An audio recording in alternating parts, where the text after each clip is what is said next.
and what that request would support in terms of meeting that need. Congresswoman, the heightened threat environment in which we currently live has only been exacerbated by the October 7th terrorist attacks against the state of Israel. We have seen a dramatic increase in the rise in anti-Semitism as well as Islamophobia, The nonprofit security grant program provides much-needed dollars to places of worship and other nonprofit organizations, such as synagogues, religious day schools, mosques, and that is precisely why our fiscal year 25 budget request sees an augmentation of that grant program funding.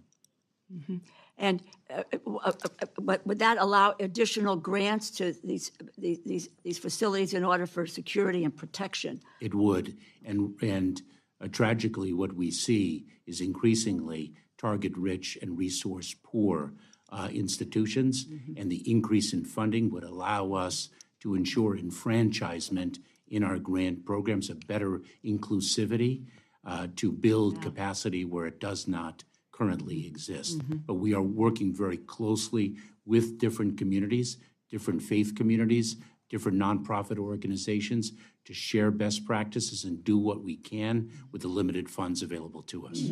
It's critically important in my community. I hear from these organizations all of the time, many small organizations, but nevertheless under serious threat continuously.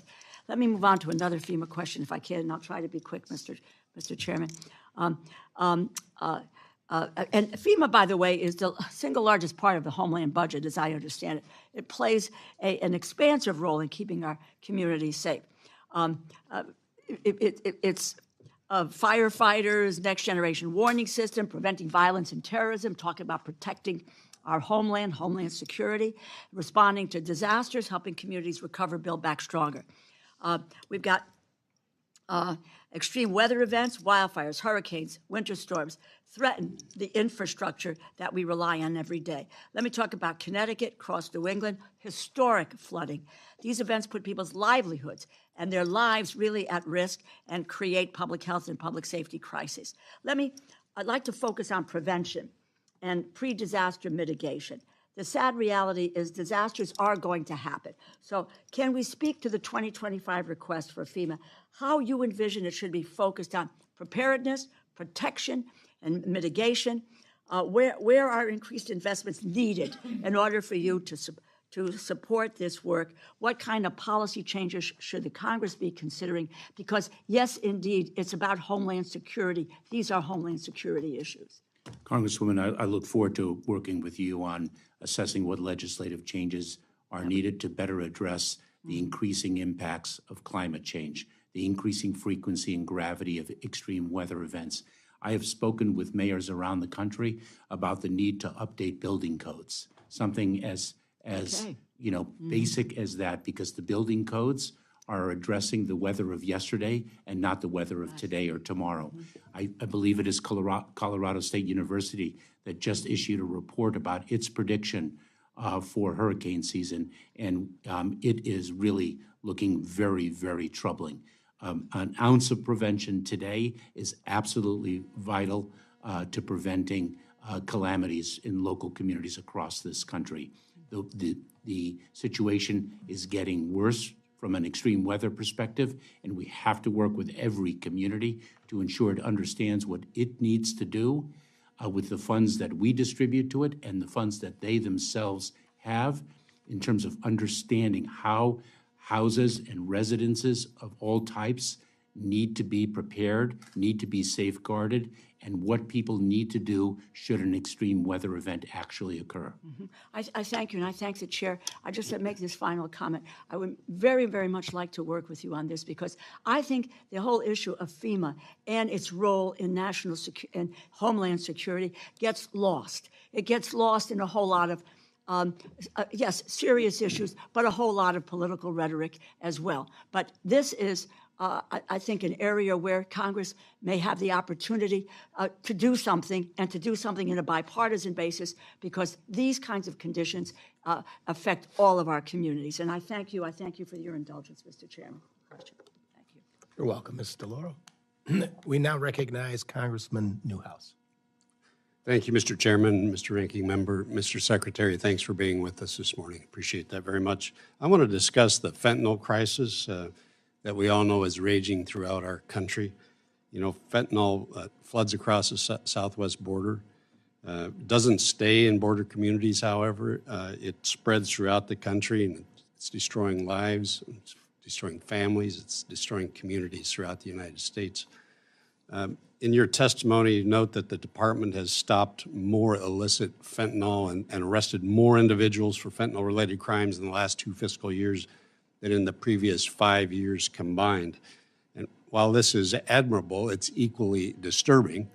The men and women of CBP and ICE do extraordinary work on the front line and beyond to execute their mission of protecting the homeland, and we all appreciate that. However, as Border Patrol agents are pulled off the front line to process and then release the majority of illegal migrants into the United States, the cartels, being very clever, they've shifted their tactics to exploit the vulnerabilities that those personnel shifts and shortfalls have created.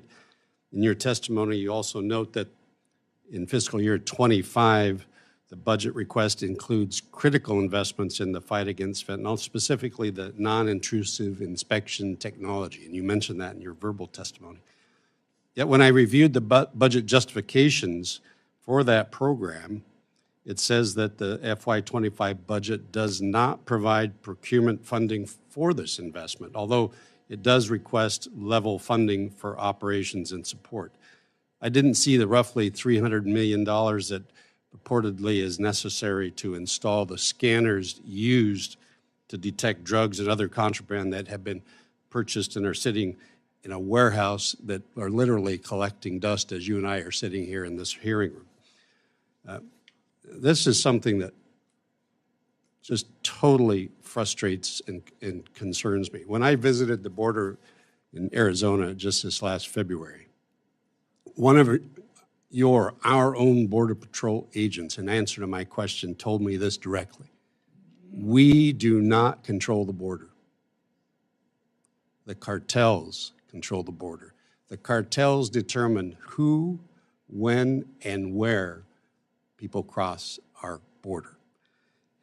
Even more concerning, a local resident told me that him and his neighbors don't even lock their doors anymore because smugglers, illegal migrants, they come through the area, break into homes, take whatever they want. They steal clothing, they steal food. People have resorted to just leaving stuff out on their patios and leaving their doors unlocked to try to prevent the damage of people breaking in. I think that's just, to have fellow citizens going through that on a daily basis, to me, is unconscionable.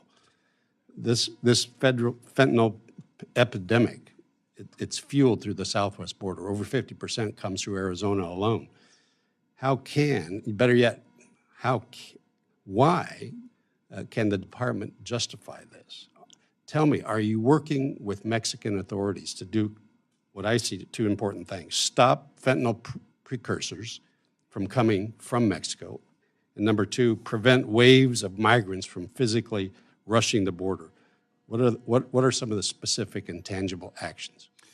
Congressman, I'll answer very briefly in the limited time we have, but I would welcome the opportunity to speak with you outside of this hearing to talk about the work that we are doing with Mexico, both in the fight against fentanyl and to ensure that individuals who seek to arrive at our border are interdicted before they reach our border. But we are working very closely with Mexico, and not only with Mexico, to interdict the flow of precursor chemicals, as well as the pill presses and other equipment used to manufacture fentanyl into this hemisphere. And I will share with you, I share your concern, Congressman Newhouse, because for 12 years I was a federal prosecutor battling the trafficking in substances as serious as cocaine and black tar heroin, and we've seen nothing like the toxicity and fatality of fentanyl, and we have to battle it together. And this is a scourge that has been growing for years. I believe it was in 2020 that there were 57,000 overdose deaths. This is not a new phenomenon. It is a years-long phenomenon, and we need to work together to address it. Thank you, Mr. Chairman. Now you bet. Thank you, Mr. Newhouse. We now recognize Mr. Guest. Thank you, Mr. Chairman. Ms. Secretary, the discretionary budget this year is $62.2 billion. Is that correct? I believe that's correct. And the request last year was $60.4 billion as it relates to discretionary spending. Is that correct? I believe so, Congressman.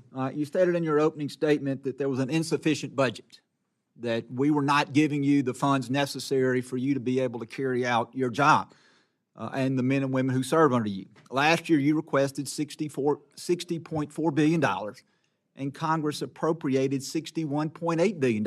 So we actually appropriated more money than you asked for. When you look at what you're asking for this year versus what we appropriated last year, those numbers are very similar. There is not a huge discrepancy between $62.2 and $61.8 billion. And as I look through the individual items that you requested, one of the things that Ms. Henson brought up were detention beds. Congress this year funded 41,500 detention beds, but yet you're only requesting 34,000 detention beds. And you also referenced the Senate bill. In the Senate bill, you said the Senate bill, which never passed out of the Senate, but was a bill in which they were debating as part of the overall funding package, you said would have funded 50,000 detention beds. And I'm assuming you supported the Senate bill, did you not? Oh, I hope you would have as well, Congressman. Well, if it would have come over here, I would have been happy to have looked at it, but unfortunately, it never made it out of the Senate, so the House did not have a chance to review the legislation. So do you support then the 50,000 detention beds that would have been in the Senate bill? In the context of the bipartisan Senate bill, yes.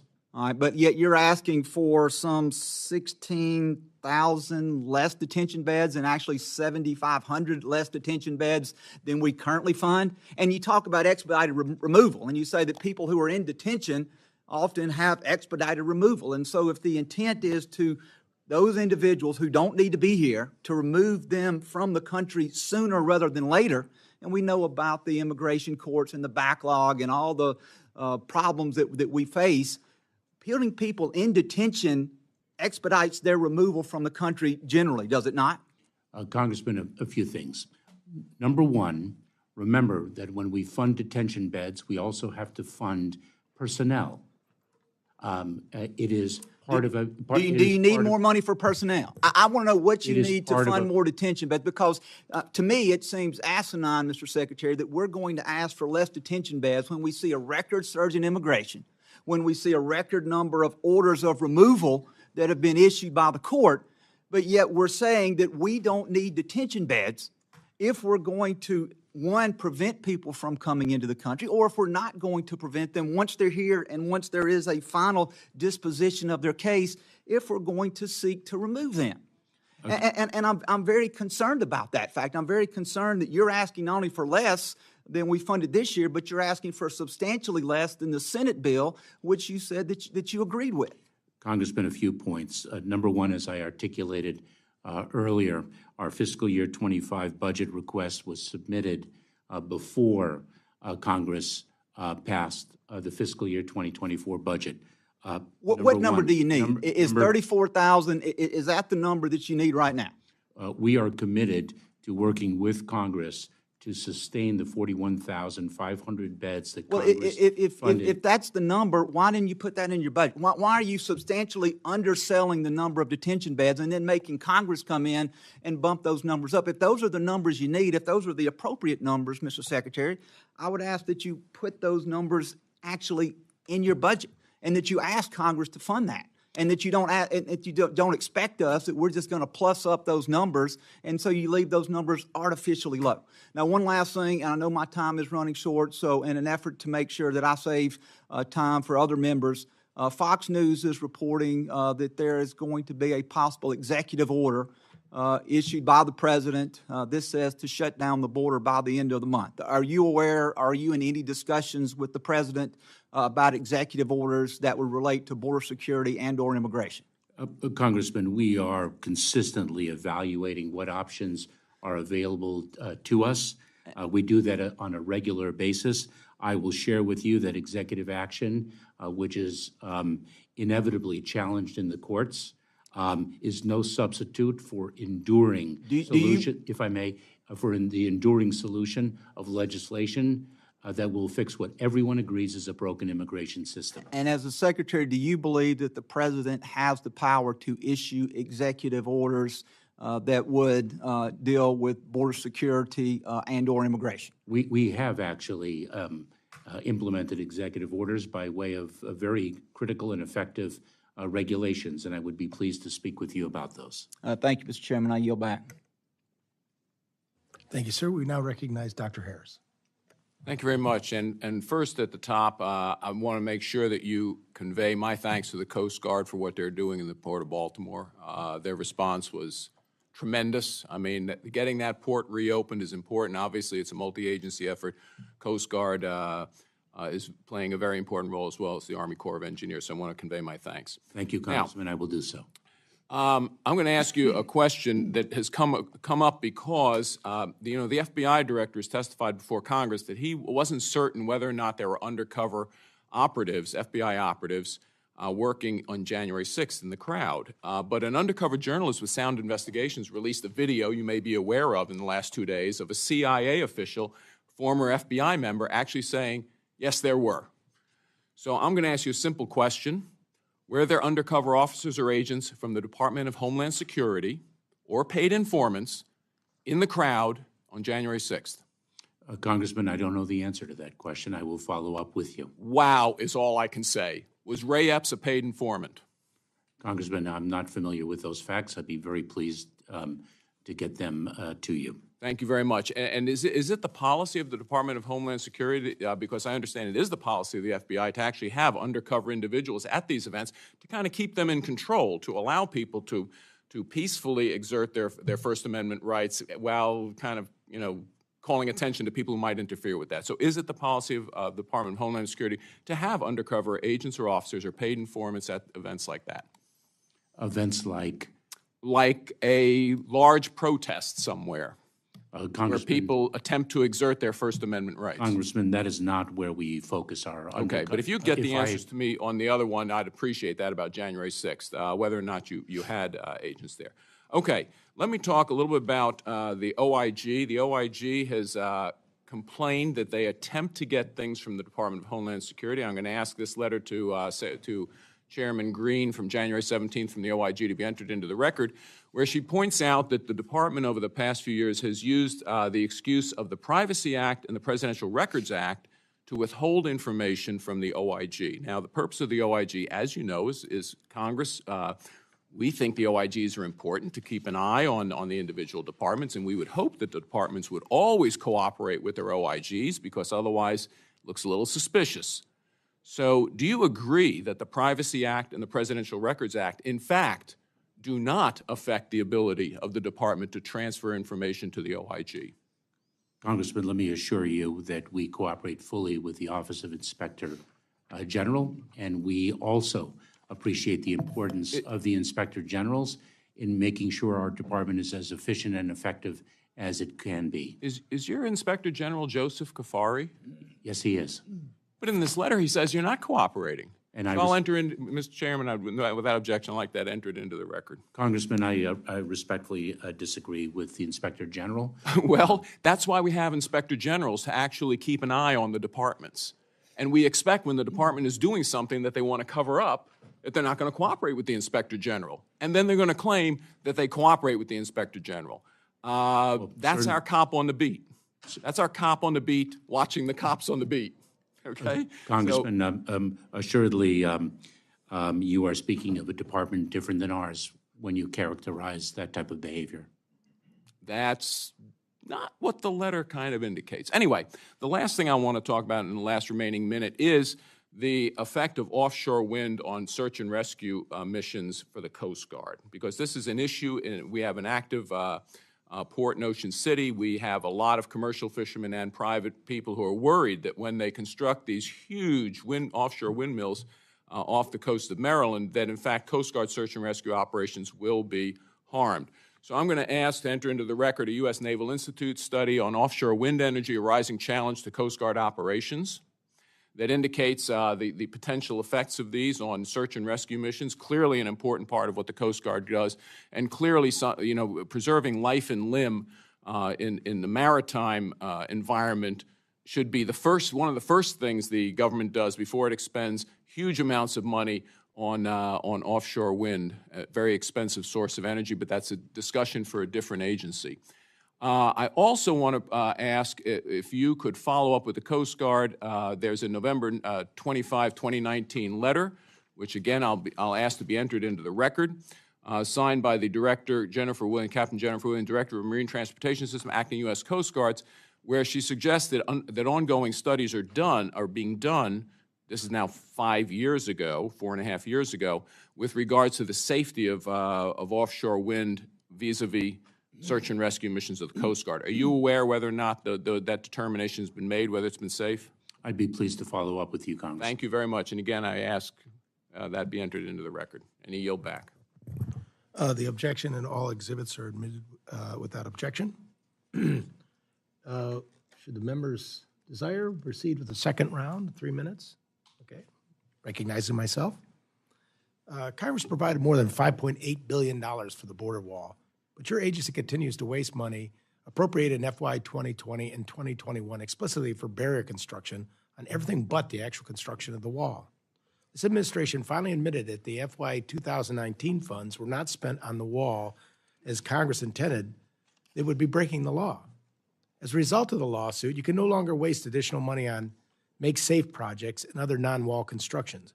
Why won't this administration follow the clear and unambiguous intent of Congress and build additional miles of wall with the roughly $600 million left in the wall account?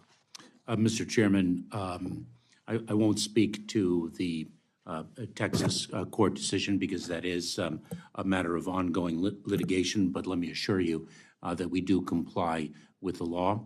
As a matter of fact, because of our understanding of the legal imperative, we approved the construction of 17 miles of wall. We did that last year. In addition, I have approved, I believe it is 129. I may have the exact number inaccurately, but I believe I am right. 129 gates and gap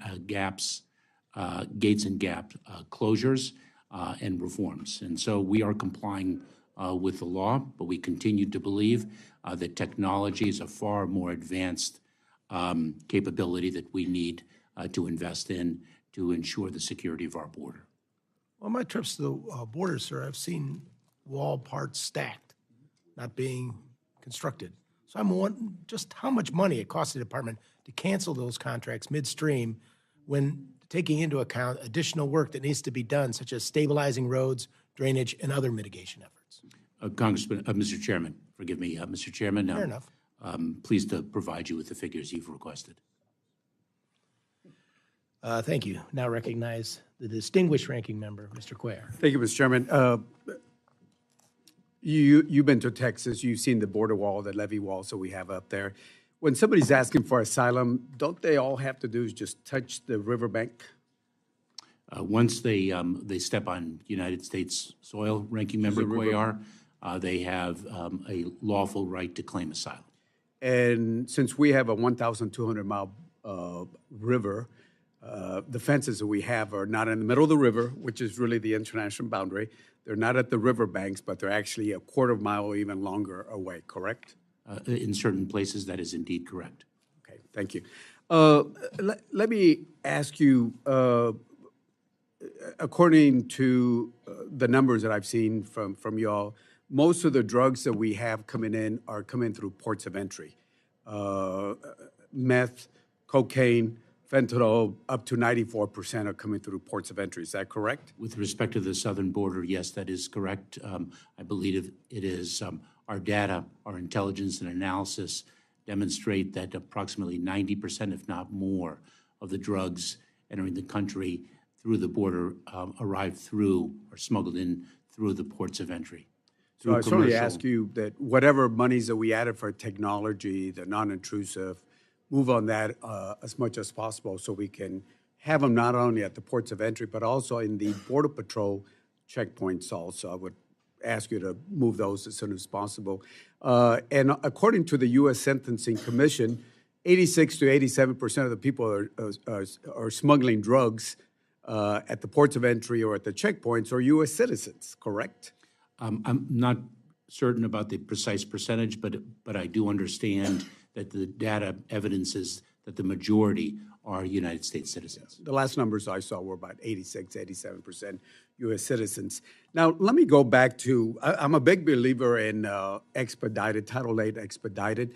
What resources, I'll ask you again, like more asylum officers, space, do you need so we can do expedited removals under Title VIII? Ranking Member Cuellar, in addition to additional legal authority, which we would have been provided under the bipartisan legislation, many more asylum officers, enforcement and removal officers in immigration and customs enforcement, additional personnel, additional customs and border protection personnel, additional facilities, and those are some of the highlights with respect to what we need. But underlying it is the additional legal authority that the bipartisan legislation would have delivered. And we certainly want to provide to the funding. I just have to say this, Mr. Chairman. The two last appropriation bills where we added $1.4 billion to CBP, every single person on the other side of the aisle, except for two that are still in Congress, voted no for that extra money. This last appropriations bill, where we added the largest amount to CBP, I think less than half of the majority voted for funding. So we got to make sure that we all work together to do bipartisan funding to give you this. Now, the last question on expedited removal. Again, I believe in expedited removal, Title VIII. It was used very effectively when you were with the Obama administration under Secretary Jay Johnson. You said that the only way we can use CBP removal or Title VIII if they're under CBP custody. Would a monitoring system still be under CBP?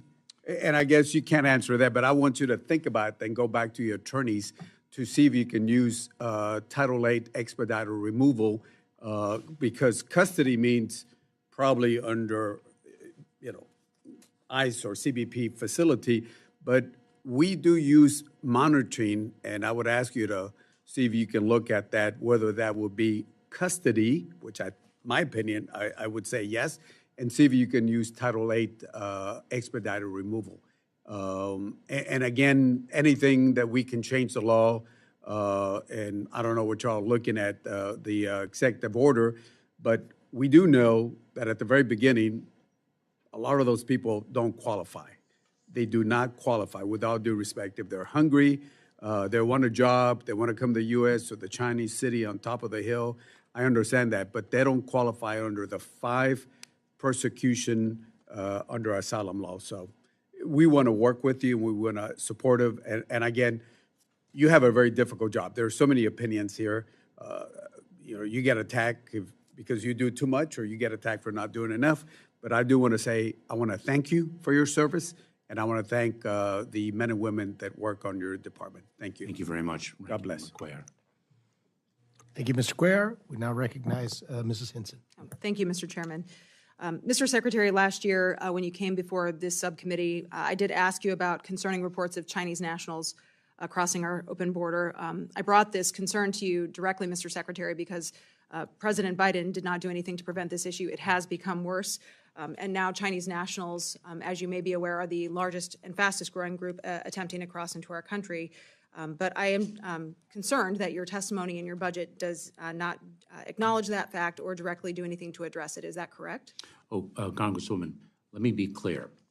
Number one, any individual who poses a threat to public safety or national security is a priority for detention, number one.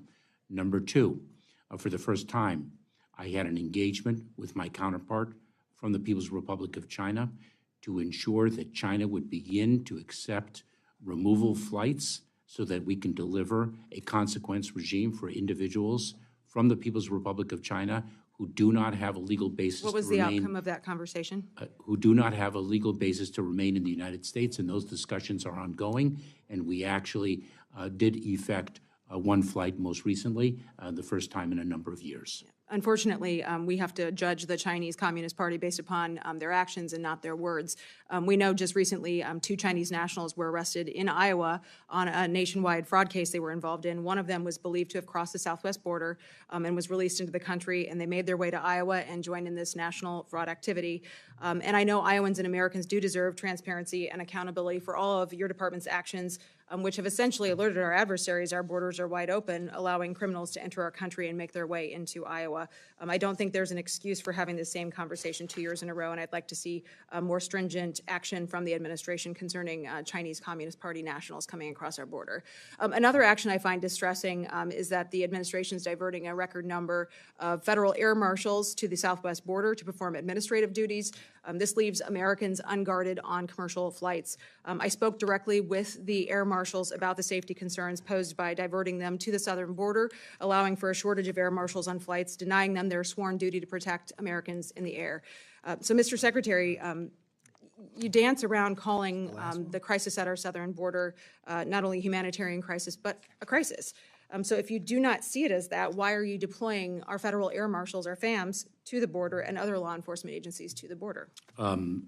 Congresswoman, I do understand the challenges at the border, and I certainly don't dance around them. As a matter of fact, Would you call it a crisis at the southern border? Yes, I would. And as a matter of fact, I work every single day with the men and women in the Department of Homeland Security to only strengthen the security of our southern border as well as a northern border.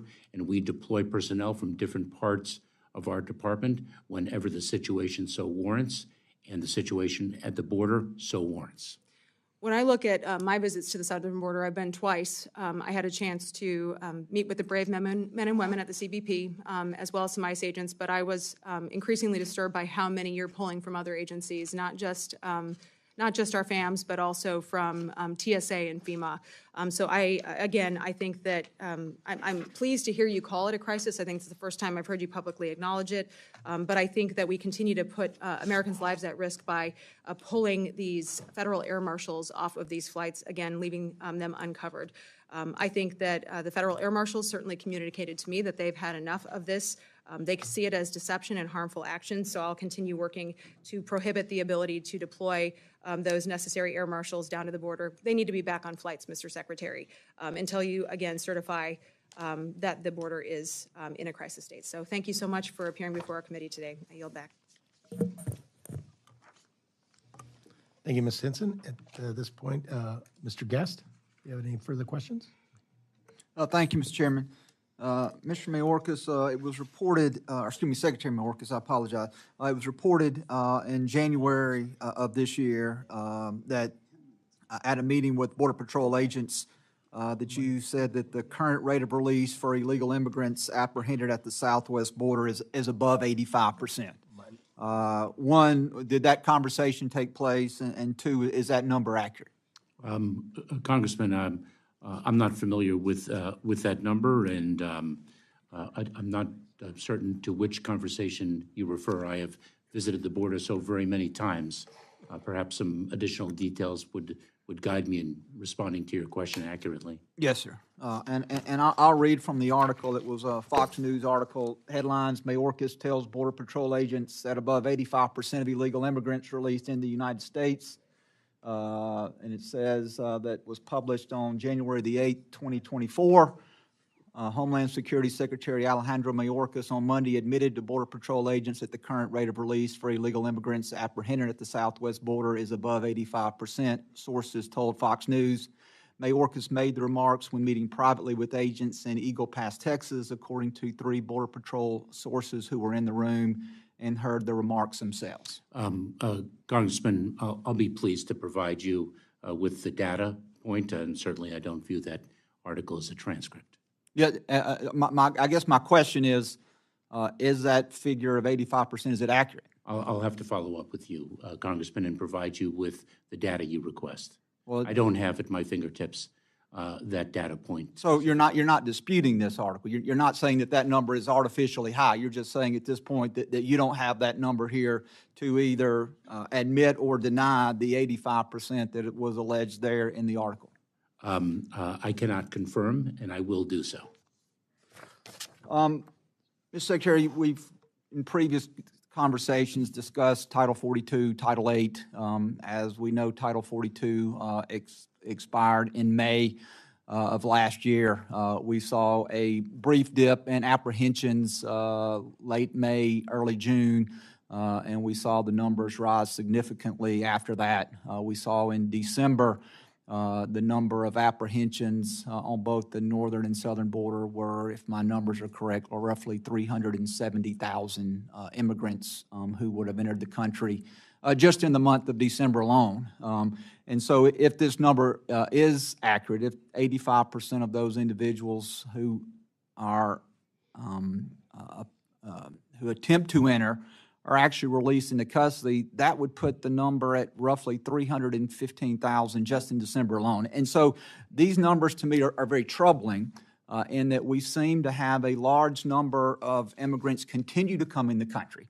After 42 expired, there were some conversations that you had testifying that you believe that once we began prosecuting immigrants under Title 8 versus Title 42, that we would see those numbers drop, because part of the argument under Title 42 was we were deporting immigrants back to their country of origin or back into Mexico, and they were then immediately returning back across the border with no consequences.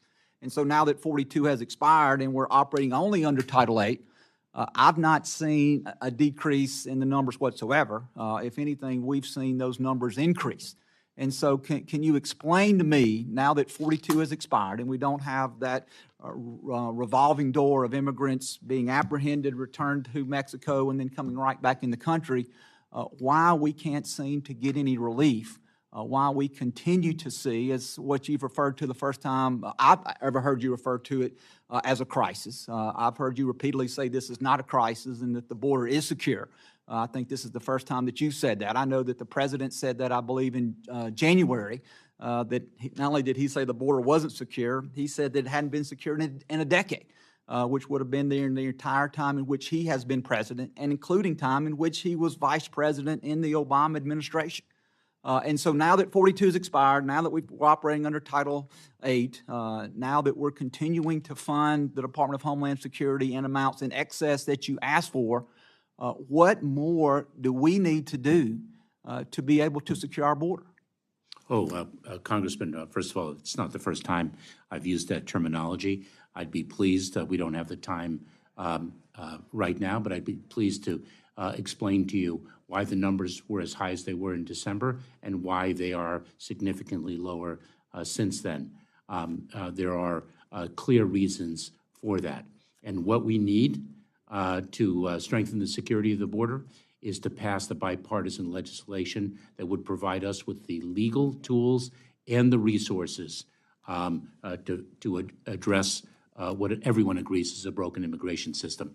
There has not been, in my time in the Department of Homeland Security, which is more than 10 years now, nor in my time in the federal government, which is approximately 22 years now, 12 of which were spent as a federal prosecutor, have I seen a proposal that is as tough on the border and to strengthen the security as this bipartisan piece of legislation.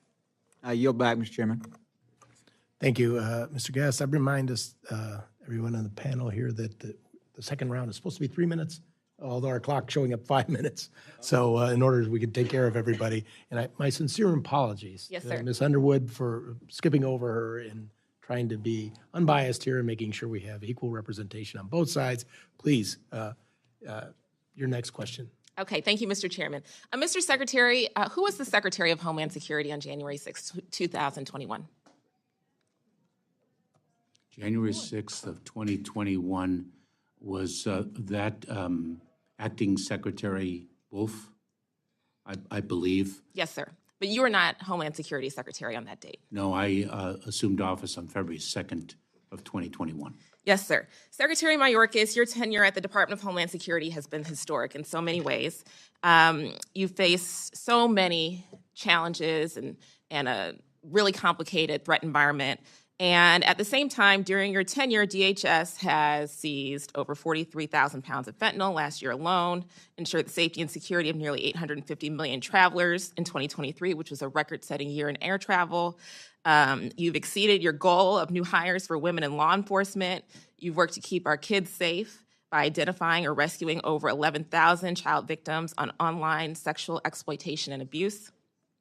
And yet, you faced unprecedented, vicious, and personal campaign against you and your staff at the Department of Homeland Security from my colleagues on the right, and even a baseless impeachment effort. DHS is charged with work that is both difficult and essential, keeping Americans safe. And I want to thank you for your commitment to doing that important job and doing it with the focus and care and attention that we expect of our leaders in this country. Thank you very much for your service, sir. I also just want to make a comment about the delayed processing times for immigration applications at the department, which has been a repeated concern from my constituents in Northern Illinois. Every day, our office hears more news about the delay in DACA renewals, work authorization for eligible migrants, and concerns about the naturalization process for those who are eligible. And, you know, we encourage people to pursue legal means of immigration, but we must also ensure that our processes are timely and responsive throughout that process. So last year, DHS introduced an update to the Equity Action Plan, and in the update, there was a significant gap between the annual naturalization rate and the annual size of the population eligible to naturalize. And so in that report, there were some barriers that were mentioned. So lack of understanding of the naturalization process, real or perceived inability to meet the English language requirement, as well as the lack of ability to pay application fees. And I'm concerned that this means that migrants from non-English speaking countries, particularly migrants of color, are especially vulnerable to pitfalls in our process, in our naturalization process. And so would just ask that you direct USCIS to take a look at that naturalization gap for English and non-English speakers, and also take a look at what's going on with the DACA recipients. And we'll submit something really specific for the record. But if you can direct them to follow up with us, that would be really helpful. I yield back. Ms. Underwood, now recognize Dr. Harris. Okay, thank you very much, and thank you, Mr. Secretary. First of all, just to follow up on the January 6th thing, you were the secretary while the investigation, congressional investigation went on, when the whole question of paid informants and embedded federal agents was brought up. Is that right? Are you referring to the special committee and the special quote bipartisan committee? That's what I thought. So you're well aware of the controversies involved with the idea of federal agents embedded or paid informants and the whole Ray Epps thing. All right, let me just clear up the 212F issue right now, because the president is the one who raised it now, because apparently he's going to issue some kind of executive order. And I'm assuming he had the same authority to issue that executive order 3 years ago before 9 million people entered the country. Is that right? I mean, he's going to issue it tomorrow, and the gentleman raised a perfectly valid question, like our laws didn't change in the past 3 years because Congress didn't do anything. God knows Congress didn't do anything on immigration. So I'm assuming we're operating under the same set of laws. So I just find it a little coincidental that, 7 months before an election where the president is down in the polls and immigration is the top issue, that the president gets religion on this. So has the feeling in the administration changed on 212F? Because we always asserted on our side of the aisle that the president had authority under 212F. We know because President Trump exerted the authority. So has the president sought your opinion on this? On his announcement last night, has the president sought the opinion of his secretary on this? Congressman, let me share with you one fact, and that is, sir, I only have 1 minute, 10 seconds left. Did the president seek your opinion on his announcement last night that there is going to be executive order regarding his authorities under 212F? that was not the president's announcement last night. Number one. Okay. Number two, the Okay, prior. on to the next question, because I'm not going to let you filibuster that That was his announcement last night. It's reported in Axios, widely reported today. My question was just, did he consult you?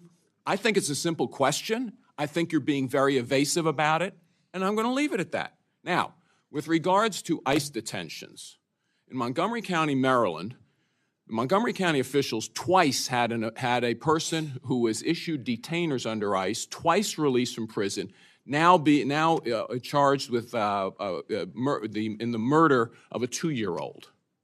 Twice.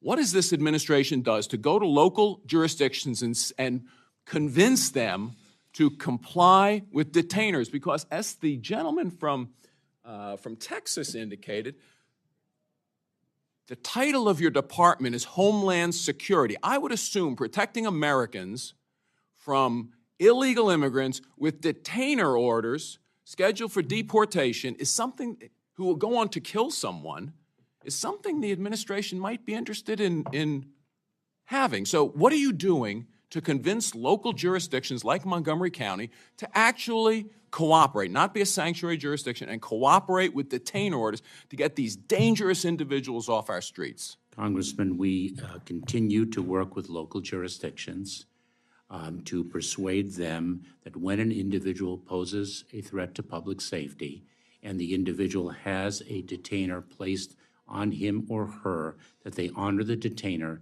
and not release the individual onto the streets, but rather turn the individual over to Immigration and Customs Enforcement for continued detention. Mr. Chairman, may I have a 30-second privilege to answer, I'll ask for the same 30-second privilege. The prior administration executed what it believed to be its authority under 212F, and the courts enjoined it. Claiming my 30 seconds, has the number of jurisdictions in the United States cooperating with the 287G program increased or decreased under this administration? I am not aware of any increase, Congressman. So you think it might have decreased, actually? No, I stand by my statement. I stand by my statement. Wow. If you can get me the details, I'd appreciate it, because for all the bluster about actually convincing local authorities to cooperate, the most obvious sign would be that the number of 287G local authorities increased. If the administration was doing anything about it, I yield back. Thank you, Dr. Harris. Mr. Newhouse. Thank you, Mr. Chairman. Mr. Secretary, by statute, your agency as well as the Department of Labor administer the H-2A Agricultural Guest Worker Program. Based on recent DOL rulemakings that farmers across the country are burdened with, DOL appears to at least not understand or not fully appreciate the importance of the agricultural industry. I, for one, however, would like to believe that you do, that you understand the importance of growing healthy foods in the United States, which aligns with your agency's guiding principles and responsibility to preserve and uphold the nation's prosperity and economic security. So just real simply, do you believe that the ability of a nation to feed itself is inherently more secure than a nation that relies on imports to feed its citizens? I do. Good, thank you. I am not an expert in that area, but I believe in the H-2A visa process, and in fact, we are expanding it throughout the hemisphere as a critical lawful pathway. Let me ask you a little bit about that. Earlier this year, the USCIS finalized a new rule that would increase the cost to employers utilizing H-2A, among other programs. While I understand the purpose and the utility of a fee-based program, the need to update based on increased costs, the rule as finalized is overly burdensome and costly to our nation's producers. Not only did the general filing fee increase, but a $600 asylum program fee was added, requiring ag employers to pay for a program that they really don't receive any benefit from. Additionally, instead of just filling one form for all their workers, the final rule caps the number of employees that can be listed on each form at 25. There's no added benefit that I can see for this policy, and it only increases paperwork burdens and costs to ag employers. So now that the rule has gone into effect as of last week, we have some actual costs associated with this rule, and they far exceed the predicted, indicated 20%, 26% increase that was anticipated. So a couple questions here. Do you expect producers to absorb this cost, or are they to pass them on to consumers? If producers are expected to absorb these costs, how do you expect them to stay in business?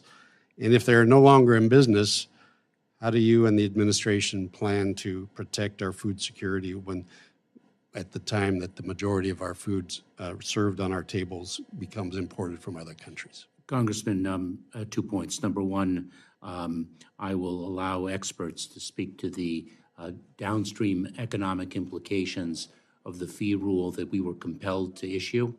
I am very sensitive to the fact that additional costs were imposed on applicants, and I understand the burden that poses. But U.S. Citizenship and Immigration Services was really with its back against the wall, having been driven almost to bankruptcy by the prior administration. The legislation provides that the fees that the agency charges are to be recalibrated according to costs. I believe it is every 2 years, and a fee rule hadn't been promulgated successfully for over 7. I believe my timeframes are correct.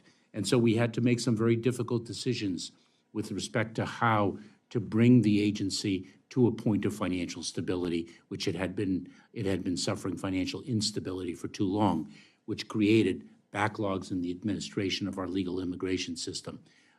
I will follow up with experts to address your more economic-centered questions. I appreciate that. Thank you. Thank you, Mr. Chairman. Thank you, Mr. Newhouse. My understanding is our ranking member, Henry Cuellar, would like to ask you one more question. I just want to add, when I said CBP, I meant DHS custody, which means CBP and, of course, ICE. And I would ask you to please look at Title 8 expedited removal when they're under custody under DHS, whether that includes being detained, whether that includes monitoring, or even a system that allows them to check in if that is still custody. I'm just trying to see if we can do something where we can add funding for asylum officers and et cetera, to have you do more Title 8 expedited removal for the ones that don't qualify for asylum. So I would ask you to look into that. And we most certainly will and have, Ranking Member Cuellar, and I know that this is an area of extensive litigation, but we will follow up so I can be more responsive to you. Thank you.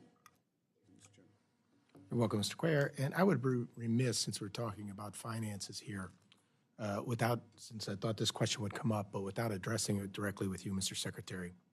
After the horrific terrorist attack on Israel on October 7th, the deadliest day for the Jewish people since the Holocaust, one of your employees was exposed celebrating the attack online. It was later revealed that she previously worked for the Palestine Liberation Organization, or what's commonly known as the PLO, which is a very troublesome reputation, you'll agree. According to a public comment she made on LinkedIn as of 2 months ago, she was still getting paid by the department. Could you please set the record straight? Is this person still being paid by the Department of Homeland Security? And is the status of the investigation, what is the status of the investigation into her behavior? Mr. Chairman, the individual is on administrative leave, not performing the duties or responsibilities for which she was hired. The investigation is ongoing, and I cannot speak any further about it because it is an ongoing personnel matter. Can you give us a specific date on when this verdict is going to be reached as to her employment? I am not in control of the investigation, but certainly I'll provide you with whatever details I'm permitted to do. So as I understand you correctly, she's still on administrative leave and still being paid. What,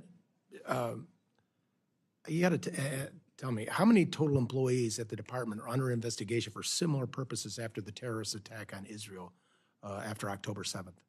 I personally am not aware of any other investigations, but to provide you with accurate information, I will follow up. And have any changes been made to make sure that people of such character are not to be employed in your agency from here on out? Individuals who are hired go through a clearance process in the Department of Homeland Security, Mr. Chairman. I take it you'll be tightening up those clearance processes? We review our hiring and retention processes on an ongoing basis. As a matter of fact, I'm meeting with leadership this Friday to address one aspect of them. Well, first off, thank you to the members who are here today. I'd like to get back to the members who have submitted questions, of which you said you would go back and scrutinize your records and report back to them. And if you could do so within the next 15 business days, we'd be most appreciative. There may be some additional questions that members may come up with or provide in writing. We ask you to, again, provide those answers on a timely basis. I'd like to thank you for being here today, sir, and the subcommittee stands adjourned. Thank you. I got it. Can't knock my iced tea over.